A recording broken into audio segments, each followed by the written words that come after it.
Assalamualaikum warahmatullahi wabarakatuh. Nama saya Noni Nafiah, jurusan PPKN semester 2 kelas B. Di sini saya akan menjelaskan paradigma pembelajaran e-learning. Seiring dengan perkembangan zaman, kebutuhan akan konsep dan mekanisme mengajar berbasis teknologi informasi sudah tak terelakkan lagi. Konsep e-learning ini membawa pengaruh terjadinya proses transformasi pendidikan konvensional ke dalam bentuk digital, baik secara isi atau konten maupun sistemnya. Pengembangan e-learning ini juga memang menjadi kecenderungan dan pilihan karena adanya perubahan dalam kehidupan. Dengan kata lain, e-learning ini adalah pembelajaran jarak jauh yang pelaksanaannya dengan menggunakan audio, telepon, video tape, transmisi satelit, atau komputer. Dalam proses e-learning ini, media distance learning atau pembelajaran jarak jauh yang menciptakan paradigma baru, yakni guru bersifat fasilitator dan siswa sebagai peserta aktif. Jadi guru ini dituntut untuk menciptakan teknik mengajar dan menyajikan bahan belajar yang menarik. Dan siswa dituntut untuk aktif berpartisipasi dalam proses pembelajaran. Banyak hal yang mendorong e-learning ini menjadi salah satu pilihan untuk peningkatan mutu pendidikan. Antara lain pesatnya fasilitas teknologi informasi dan perkembangan penggunaan internet di dunia saat ini berkembang dengan cepat, sehingga penggunaan internet menjadi suatu kebutuhan dalam mendukung pekerjaan atau tugas sehari-hari. Sehingga pembelajaran jarak jauh ini atau e-learning sangat dibutuhkan dalam pendidikan. Cukup sekian dari saya. Wassalamualaikum warahmatullahi wabarakatuh. Baiklah, langsung saja. Perkenalkan, nama saya Ledina Nazila. Di sini saya akan melanjutkan materi yang kedua, pengertian e-learning dan proses pembelajaran dalam e-learning. Nah, sebelumnya di sini saya akan menjelaskan mengenai pengertian e-learning. Nah, e-learning sendiri terdiri atas dua, yakni e yang artinya elektronik dan learning yang artinya pembelajaran. Nah, dapat disimpulkan bahwa e-learning atau pembelajaran online ini merupakan sebuah proses pembelajaran yang mana dalam pelaksanaannya ini menggunakan kecanggihan teknologi yang ada. Nah, seiring berjalannya waktu, teknologi pembelajaran ini terus berkembang dan dikelompokkan menjadi dua macam, yaitu teknologi based learning. Nah, dalam teknologi based learning ini pada prinsipnya mengandung dua, yakni audio dan video. Nah, sedangkan untuk kelompok yang kedua yaitu teknologi based web learning, yang mana pada dasarnya ini adalah data information technologies. Nah, selanjutnya saya akan membahas mengenai proses pembelajaran dalam e-learning. Nah, secara filosofis pembelajaran e-learning ini mengandung dua konsekuensi, yang mana konsekuensi ini yang pertama menganut asas kemandirian dalam belajar. Nah, artinya setiap peserta didik ini memiliki otonomi untuk menentukan 3 opsi berikut. Nah, 3 opsi ini diantaranya satu, apa saja sih yang akan mereka pelajari. Nah, yang kedua ini kapan, di mana, dan bagaimana mereka mempelajari materi-materi tersebut.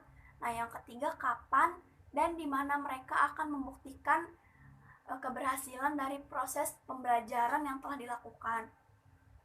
Nah, untuk konsekuensi yang kedua ini dioptimalkannya media komunikasi, khususnya teknologi telekomunikasi secara tepat guna dan sesuai kebutuhan.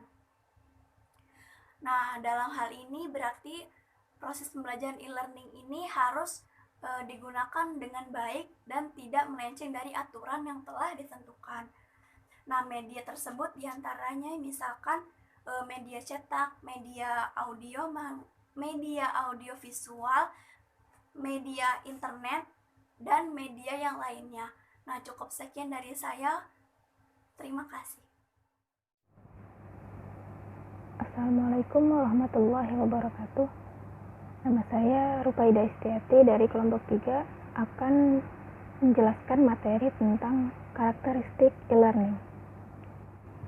Karakteristik e-learning itu bersifat jaringan yang membuatnya mampu memperbaiki secara cepat dan tepat, lalu menyimpan dan memunculkan kembali data, dan mendistribusikan serta sharing pembelajaran dan informasi. Karakteristik e-learning ada 4. Yang pertama itu memanfaatkan jasa teknologi elektronik, di mana guru dan siswa dapat berkomunikasi dengan mudah tanpa memikirkan jarak dan waktu. Yang kedua, memanfaatkan keunggulan komputer, yaitu komputer dapat diakses dengan cepat dan tepat, serta dapat menyimpan data dengan kapasitas yang besar. Yang ketiga, menggunakan bahan ajar mandiri yang telah disimpan di komputer sehingga dapat diakses kapanpun dan dimanapun. Yang keempat itu memanfaatkan jadwal pembelajaran, kurikulum, serta hal-hal yang berkaitan dengan administrasi pendidikan yang dapat dilihat di setiap komputer. Manfaat penggunaan e-learning. Yang pertama itu fleksibel, yang dimana guru dan siswa dapat mengakses internet kapanpun, dimanapun, dan ini dapat memudahkan komunikasi antara guru dan murid. Yang kedua itu, guru dan siswa menggunakan bahan ajar yang telah terstruktur dan terjadwal, sehingga guru dan murid juga mampu menilai masing-masing sudah sejauh mana materi yang telah disampaikan dan dipelajari.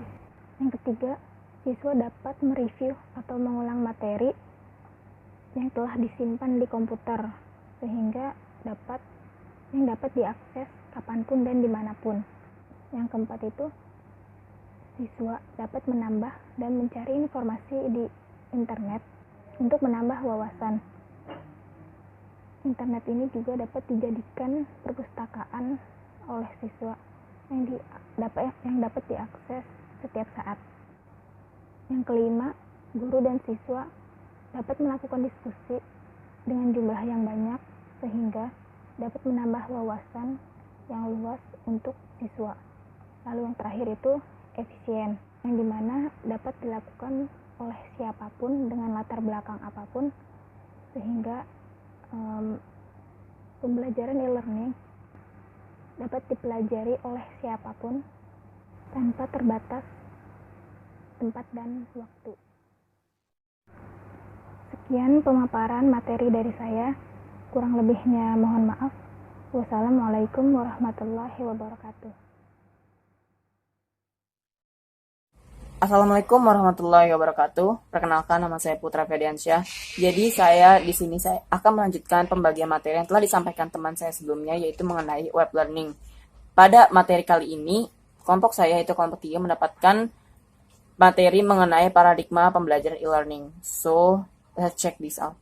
Pada hakikatnya, proses belajar mengajar adalah proses penyampaian informasi dalam bentuk komunikasi, baik lisan maupun tulisan, dari si pendidik kepada anak didiknya. Nah, proses penyampaian informasi ini juga kan pastinya kan memerlukan sebuah media yang menampung gimana caranya si informasi ini bisa tersalurkan. Nah, dalam pengembangan industri 4.0 pada saat ini, kita bisa mengenal istilah web learning atau web-based learning. Nah, web-based learning ini adalah pembelajaran yang berhubungan dengan materi ajar yang disajikan dalam bentuk internet maupun browser. Nah, kita kan sekarang kan bisa mengenal banyak macam-macam situs-situs internet itu yang bisa menunjang keberhasilan pembelajaran. Nah, dalam penggunaan metode pembelajaran ini, menurut Wahano tahun 2013 ini memerlukan beberapa langkah. Yang pertama itu menentukan materi pelajaran yang akan dikembangkan dan mengidentifikasikan silabus. Jadi materi yang diberikan ataupun yang disajikan di dalam web tersebut itu harus sejalan dengan silabus ataupun ketetapan yang telah ditetapkan oleh kementerian. Terus yang kedua itu menentukan tujuan umum dan khusus. Yang ketiga, menganalisis karakteristik audiens. Menganalisis karakter audiens ini, kita sebagai penyedia web ataupun yang membuat web tersebut harus bisa disesuaikan dengan keadaan keadaan anak didik. Kadang kan anak didik ada yang belum paham mengenai platform web tersebut. Nah, kita tuh harus membuat platform atau web tersebut itu bisa dengan mudah diakses, terus juga mereka juga mudah mudah untuk menjangkaunya gitu. Terus yang keempat, menyusun bahan ajar.